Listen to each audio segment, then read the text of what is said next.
साथियों, ये कहानी गौर तलब है। इन कहानी ते गौर ज़रूर कंदा। एक शख्स के ब पुट हुंदा आहिनि। ही उन ॿिनि पुटनि जी शादी कराईंदो आहे। जीअं जो उन्हनि जी शादी कराईंदो आहे, 2-3 ॾींहं गुज़री वेंदा आहिनि त नंढे पुट खे चवंदो आहे त बाबा तव्हां वञो ऐं ज़मीन ते वञी पाणी भरायो। हे राति जो टाइम हूंदो आहे ऐं बत्ती उनखे हथ में ॾींदो आहे त हीउ नौजवान पाणी भराइण जे लाइ ज़मीन ते हलियो वेंदो आहे। जीअं जो उते पाणी खोलींदो आहे त हिनखे दिलि में ख़्यालु ईंदो आहे। नौजवान माण्हू हूंदो आहे, उनजी नई शादी थियलु हूंदी आहे। उनखे दिलि में ख़्यालु ईंदो आहे त मुंहिंजी ज़ाल घरु आहे, मां उन वटां चकर लॻाए अचां। हीउ छा कंदो आहे, आस्ते करे भित टपी करे पंहिंजे घर में दाख़िल थींदो आहे ऐं आस्ते करे रूम खोले पंहिंजी घरवारी वटि वेंदो आहे ऐं उते वेही करे कचहरी ऐं प्यार मोहबत जूं ॻाल्हियूं जीअं जो कंदा आहिनि त उनजो सहुरो जीअं जे लाइ उथंदो आहे त उहा उनखे ॿुधंदो आहे। उनजे कमरे मां आवाज़ ईंदा आहिनि, उहे ॿुधंदो आहे त पंहिंजे वॾे पुट खे वञी उथारींदो आहे त जेका असां नंढी नुंहुं वठी आया आहियूं सा बिल्कुलु ख़राबु आहे। उहो पुछंदो आहे त कीअं ख़राबु आहे? चवंदो तव्हांजो नंढो भाउ जेको आहे सो वियो आहे पाणी जे लाइ ऐं हिन छा कयो आहे जो पंहिंजो आशिक़ घुरायो अथई पंहिंजे घर में, जेको आहे असांजे घर में घिड़ी करे ऐं उते उनजी एॾी मजाल थी आहे जो असांजी नुंहुं सां कचहरी पियो करे। सो उहो कारो आहे, उनखे मारणो आहे। हीअ हुनजा बि होश ख़ता थी वेंदा आहिनि ऐं उहो बि कन ॾेई अची करे ॿुधंदो आहे त इहा हक़ीक़त हूंदी आहे त वाक़ई हुन मां आवाज़ पिया ईंदा आहिनि।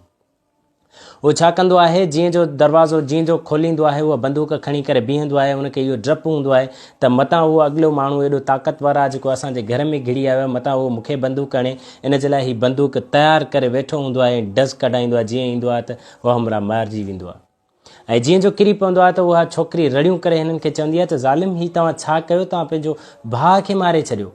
ऐं ॿाहिरि बीठल उहो सहुरो इहो लफ़्ज़ ॿुधंदो आहे त तव्हां भाउ खे मारे छॾियो ऐं हीउ इहो सम्झंदो आहे त को हीउ मुंहिंजे पुट खे मारे छॾियो ऐं हीउ जेको आहे सो ॿाहिरि पियो निकिरे। जीअं जो वरी बंदूक उहा हणंदो आहे त वरी उनजे ॿिए पुट खे लॻंदी आहे ऐं हू उते मरी वेंदो आहे। त उनखां पोइ उहा छोकिरी रड़ियूं करे निकिरंदी आहे त तव्हांखे आख़िर थी छा वियो आहे? हुन वॾे भाउ पंहिंजे नंढे भाउ खे मारे छॾियो ऐं तव्हां पंहिंजे पीउ वरी वॾे भाउ पुट खे मारे छॾियो। हीउ छा आहे? तव्हां वटि थी छा वियो आहे? हू पोड़ो चवंदो आहे त नंढो त पाणी ते वियल हो ऐं उहो हिते कीअं? उहा छोकिरी हुनखे ॿुधाईंदी आहे त बाबा हू पाणी ते वियल हुयो, पर उनखां पोइ हू देरि सां राति जो मूं वटि आयो हुयो ऐं उहो तव्हांजो नंढो पुटु हुयो। पोइ हू मथे ते हथु हणंदो आहे ऐं चाचा पोड़ो, छो त हीउ जेको बि नतीजो जेको कहानी जो निकितो, सिर्फ़ु इहो छा निकितो? लापरवाही जो निकितो ऐं ग़लति असांजी सोच, ग़लति असांजे रवैयनि जे करे निकितो। ऐं जेका असांजी ग़लति सोच आहे, असां सुठे जे बदिलाए जेको ग़लति सोचींदा आहियूं त उनजा नतीजा अहिड़ा निकिरंदा आहिनि। सो महिरबानी करे यार पॉज़िटिव सोचींदा कयो। जॾहिं बि जेको पॉज़िटिव सोचींदो आहे न उहो कॾहिं बि नाकाम न थींदो आहे। तॾहिं त चवंदा आहिनि त ॾिठे मां बि कुझु ॾिसिजे।